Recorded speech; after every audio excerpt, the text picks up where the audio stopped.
Bismillahirrahmanirrahim. Assalamualaikum warahmatullahi wabarakatuh. Bersua dalam berita perdana malam ini saya Ahmad Nurul Airi Haji Rani dan Sarafizah Mahmud. Berita-berita utama malam ini. Kebawah Duli Yang Maha Mulia Paduka Seri Baginda Sultan dan Yang di-Pertuan Negara Brunei Darussalam berangkat tiba di Manama bagi keberangkatan negara ke Kingdom of Bahrain.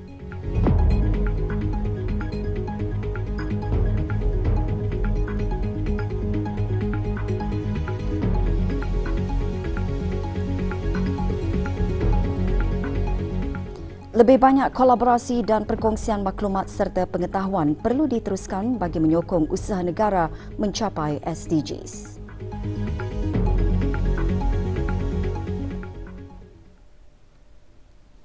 Kebawah Duli Yang Maha Mulia Paduka Seri Baginda Sultan Haji Hassanal Bolkiah Muizzuddin Wad Daulah Ibni Almarhum Sultan Haji Omar Ali Saifuddin Sa'adul Khairi Wad Din Sultan dan Yang di-Pertuan Negara Brunei Darussalam hari ini berangkat tiba di Manama bagi mengadakan keberangkatan negara ke Kingdom of Bahrain pada 9 hingga 11 Jun 2023. Berangkat mengiringi Kebawah Duli Yang Maha Mulia Paduka Seri Baginda Sultan dan Yang di-Pertuan Negara Brunei Darussalam ialah Duli Yang Teramat Mulia Paduka Seri Pengiran Muda Abdul Matin.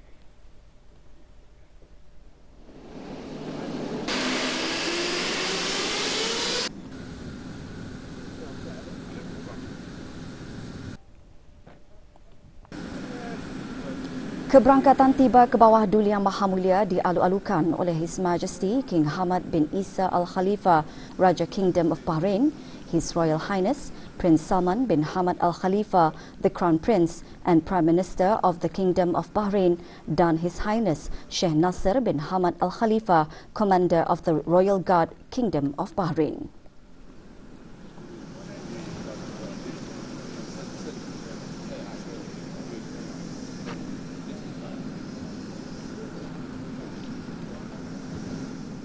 Kebawah Duli Yang Maha Mulia telah disembahkenalkan kepada pembesar-pembesar Kingdom of Bahrain dan His Majesty Raja Kingdom of Bahrain disembahkenalkan kepada ahli-ahli rombongan rasmi negara Brunei Darussalam. Juga hadir Yang Berhormat Datuk Seri Setia Awang Haji Irwan, Pimpinan Datuk Pekermajaya Haji Muhammad Yusof, Menteri Hal Ehwal Luar Negeri Kedua, Puan Nazirah binti Haji Zaini, Kuasa Usaha Sementara di Kedutaan Besar Negara Brunei Darussalam ke Kingdom of Bahrain, dan Tuan Yang Terutama Nawaf bin Muhammad Al-Mauda, Minister of Justice, Islamic Affairs and Endowments Kingdom of Bahrain selaku Menteri Pengiring.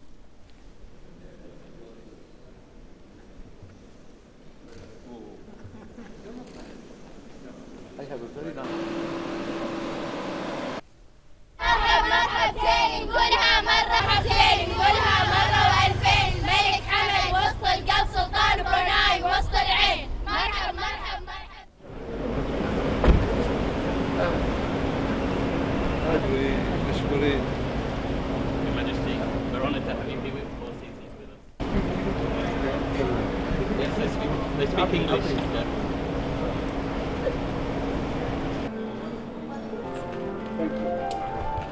وين الليفتر؟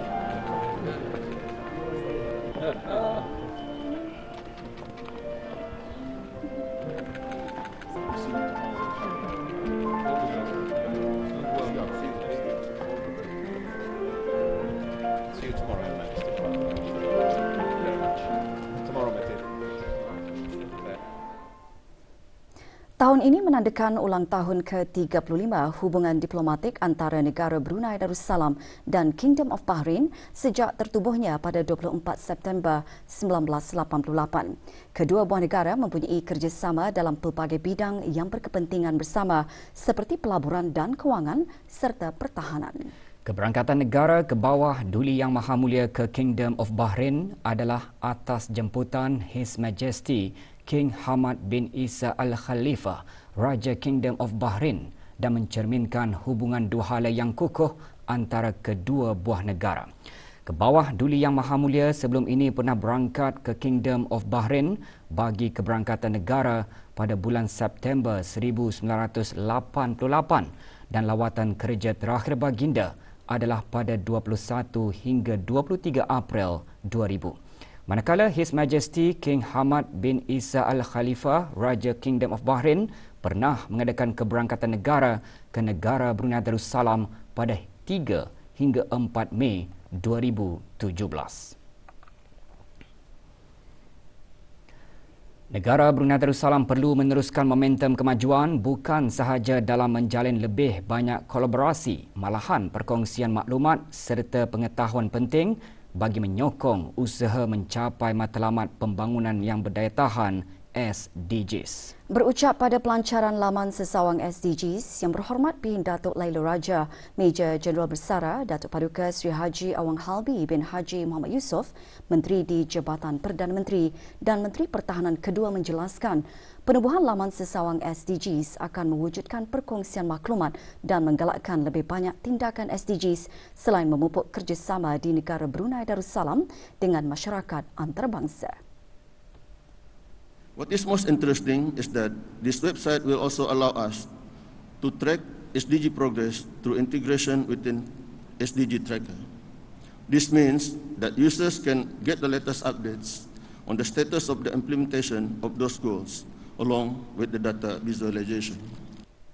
His willingness. Sementara itu, Dr. Arman Bidar Bakhnia dari United Nations Economic and Social Commission for Asia and the Pacific UNESCAP dalam ucapannya menyambut baik usaha dan komitmen negara dalam meningkatkan ketelusan dan accountability melalui penilaian kemajuan SDGs berasaskan data. Laman web SDGs diperkenalkan bertujuan untuk menggalakkan kesedaran mengenai usaha negara dan kemajuan dalam pembangunan mampan melalui perkongsian pengetahuan dan visualisasi data yang dijana oleh National SDG Tracker. Majlis berlangsung di Jabatan Perdana Menteri.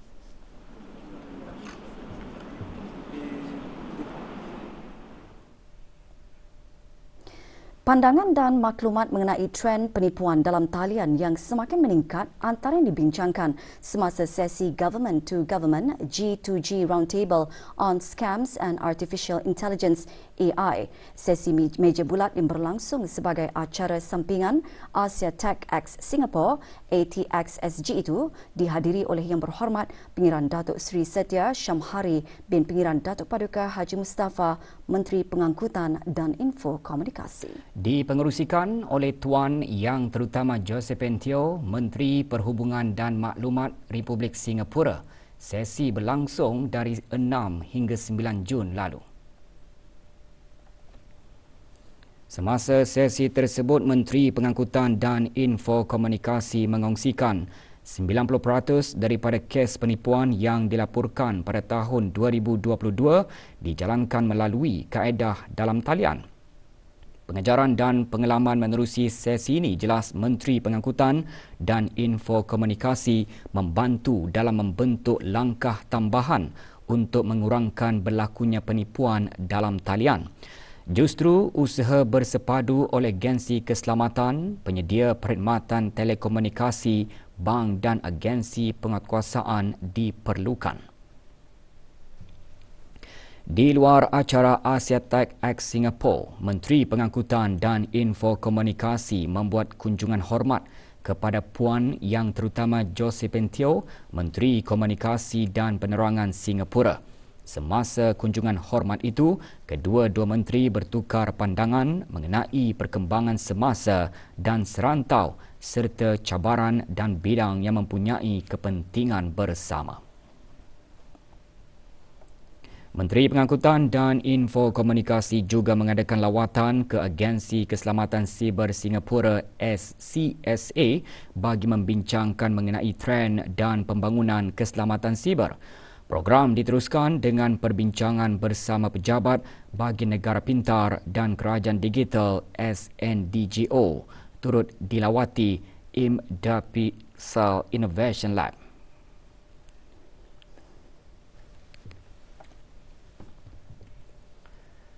Pembangunan kepimpinan da'i berwibawa terutama generasi belia adalah penting bagi memperkasa agenda dakwah di negara ini. Usaha-usaha ke arah pembangunan kepimpinan da'i perlu dilaksanakan melalui perancangan strategik, melalui pembangunan kepimpinan dakwah jangka panjang yang lestari sifatnya.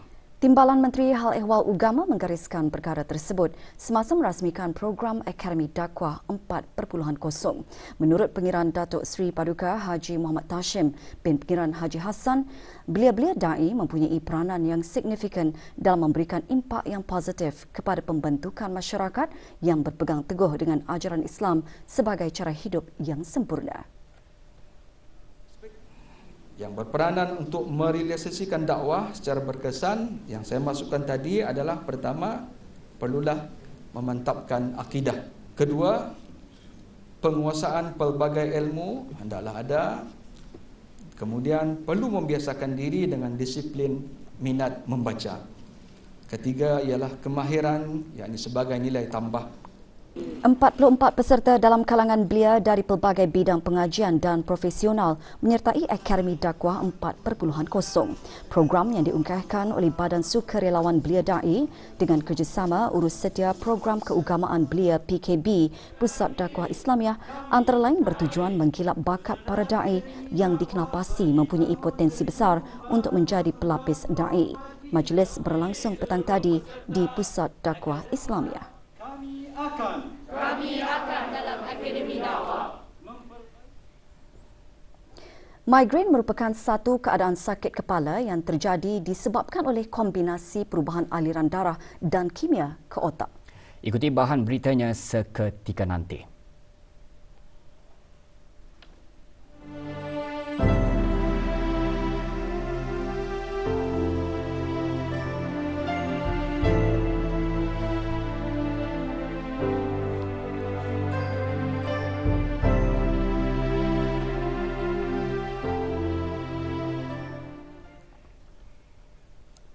Perkembangan di Tanah Suci. Rombongan pegawai pejabat urusan jemaah haji pentadbiran mengadakan perjumpaan dengan Maktab Khidmat Operasi 9 yang bertanggungjawab mengendalikan jemaah haji dari Asia Tenggara bagi operasi di Madinah. Perjumpaan antara lain bertujuan memastikan segala syarat dan peraturan dapat dipatuhi. Maktab Khidmat Operasi 9 berperanan dalam hal ehwal ketibaan dan pergerakan jemaah haji serta urusan meninggalkan Madinah untuk menuju ke Mekah. Semasa perjumpaan ini, Muhammad Mahmud Fadil, Ketua Maktab tersebut menerangkan keperluan bagi penyimpanan dokumen perjalanan para jemaah di maktab berkenaan, penyusunan pengangkutan dan penginapan yang telah ditetapkan oleh syarikat-syarikat pengendali pakej haji. Di akhir perjumpaan, program pegawai pejabat urusan jemaah haji pentadbiran dibawa melihat bilik-bilik operasi maktab berkenaan. Dalam perkembangan berasingan, peluang berada di Madinah terus dimanfaatkan oleh jemaah lelaki yang menyertai pakej haji syarikat At-Taqwa untuk ziarah ke makam Rasulullah SAW dan bersembahyang di Taman Raudah. Sebelum memasuki Taman Raudah, jemaah dimestikan untuk menempah menerusi sistem e-Hajj dan diaturkan awal oleh pengendali pakej. Selain itu, para jemaah juga perlu mematuhi garis pandu yang telah ditetapkan oleh pihak berkuasa di Masjid Nabawi. Peluang tersebut sangat-sangat dinantikan dan menzahirkan rasa syukur apabila di sana. Syukur kepada Allah Taala dapat menziarahi Rasulullah yang kita cintai. Alhamdulillah banyak experience baru. Plus ini kali pertama datang ke Madinah dan Seminar Anugerah Cipta 2023 diteruskan lagi pagi tadi untuk hari kedua. Dianjurkan oleh Universiti Teknologi Brunei UTB dengan kerjasama Brunei LNG Sdn Bhd. Seminar diadakan secara maya dan fizikal di Kompleks Perpustakaan UTB. Antara yang hadir Dr. Muhammad Saiful bin Haji Omar, penolong NAB Chancellor Industri dan Perkhidmatan UTB.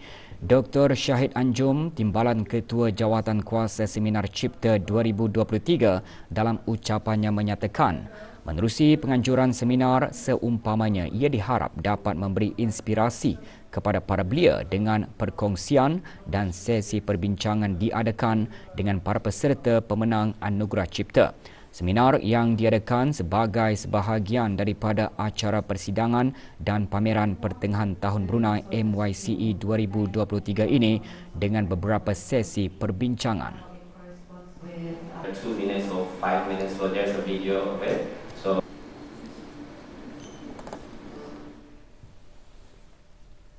orang ramai yang menghidap migrain, terutamanya migrain kronik, perlu memantau dan mendapatkan rawatan perubatan. Menurut Pegawai Perubatan Jabatan Neurologi, Pusat Neuroscience, Stroke dan Rehabilitasi Brunei BNSRC, Pusat Pakar Pantai Jerudong PJSC, migrain boleh menjejaskan kehidupan seharian dan pekerjaan seseorang sehingga mengakibatkan kelihatan kurang cekap di tempat kerja dan mengasingkan diri kerana khawatir dinilai negatif oleh orang sekeliling. Sempena Bulan Kesedaran Migrain yang disambut setiap bulan Jun, berita perdana malam ini membawakan laporan mengenai migrain. Laporannya bersama Dayanku Nur Hamidah, Pengiran Ahmad. Menurut Dr. Hazirah binti Safri, migrain merupakan satu keadaan sakit kepala yang terjadi disebabkan oleh kombinasi perubahan aliran darah dan kimia ke otak. Migrain selalu dirasakan seperti nyeri dan berdenyut pada sebelah kepala dan seringkali diikuti rasa tidak selesa pada perut, rasa loya, mual dan muntah. Migrain tahap teruk pula sensitif pada cahaya, bunyi dan bau. Penyakit migrain ini selalunya jenis sakit kepala yang episodik, bermaksud ia muncul dan hilang. Dan jika ianya berlaku, migrain selalunya berlanjutan dalam beberapa jam, bahkan juga berhari-hari. Manakala migrain kronik pula, menurut kriteria Diagnostic International Headache Society, ditakrifkan sebagai sakit kepala migrain yang berlaku selama 15 hari atau lebih dalam sebulan dan ia melebihi 3 bulan, jadi ia tidak boleh dipandang ringan. Menurut Dr. Hazirah, di negara ini, golongan umur yang biasa menghidap sakit kepala migrain ini memuncak pada berumuran 20-an ke 40-an. Terdapat beberapa jenis migrain, tapi secara dasarnya yang selalu dijumpai di klinik, 2 jenis migrain. Yang pertama, migrain umum atau migrain biasa ialah jenis migrain yang datangnya sakit kepala tanpa sebarang amaran ataupun tanda-tanda awalnya. Jenis yang kedua ialah migrain klasik, ialah jenis migrain yang datang beberapa amaran ataupun tanda-tanda awal, dan ini dinamakan aura. Antara tanda-tanda aura ialah seperti kelihatan cahaya-cahaya bintang, garisan zigzag, bayangan bergimbar, merasa pening dan berputar, ada merasa kebas-kebas di muka, selalunya sebelah anggota lah, muka, lengan dan juga kaki, ataupun rasa kurang atau pudar penglihatan. Ada juga yang merasa sukar bercakap dan berfikiran celarut. Setakat ini, tiada kajian formal yang telah dijalankan di negara ini mengenai beban sakit kepala migrain. Bulan Kesedaran Migrain diharap dapat meningkatkan lagi kesedaran orang ramai mengenai migrain bagi menjalani kehidupan yang lebih sihat dan sempurna jika sakit kepala migrain itu terkawal. Dayanku Nur Hamidah, Pengiran Ahmad melaporkan untuk berita RTB. Perkembangan pelaksanaan dan pencapaian Wawasan Brunei 2035 bagi tempoh tahun 2015 hingga 2022 dikongsikan dalam laporan Wawasan Brunei 2035.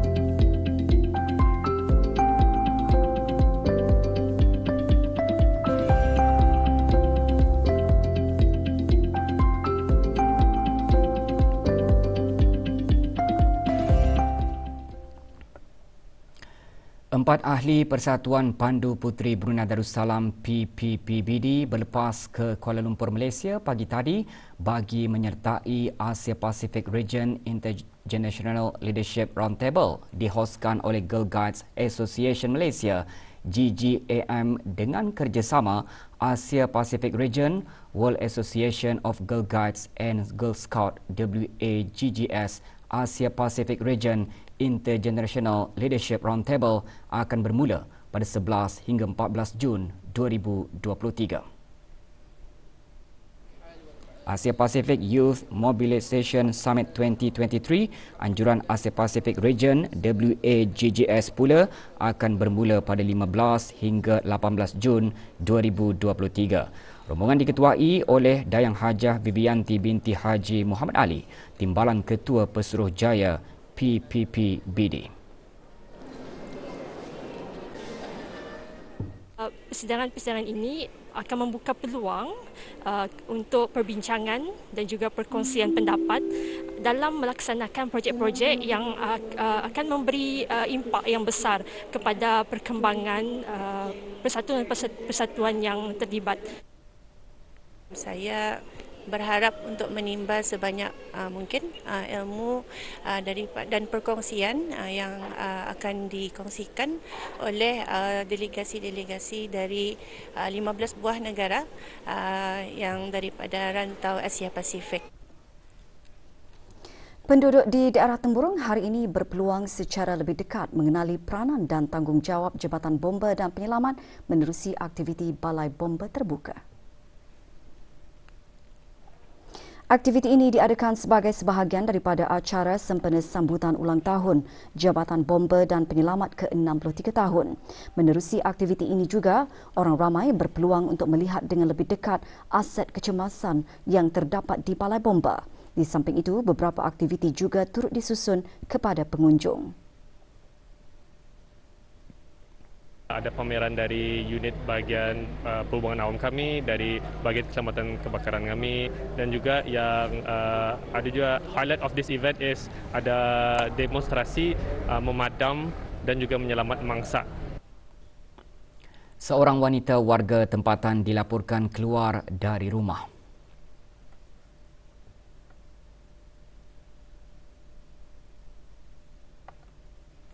Sebarang maklumat mengenai Siti Ahminah binti Saidin, 35 tahun, hubungi Balai Polis Tutong di talian 4221-206 atau talian kecemasan polis 993 atau mana-mana balai polis yang berdekatan. Saingan bola sepak Liga Perdana Singapura bagi pasukan Brunei DPMMFC akan diteruskan petang esok. Dalam perlawanan yang berlangsung di Stadium Jalan Besar itu, pasukan Brunei DPMMFC akan berdepan Albirex Niigata. Pasukan Brunei DPMMFC setakat ini mengutip 11 mata hasil 13 perlawanan menghuni kedudukan ke-8 Liga. Manakala Albirex Niigata berkongsi 30 mata hasil 12 perlawanan berkongsi mata bersama klub tempat kedua Liga, Tampines Rovers.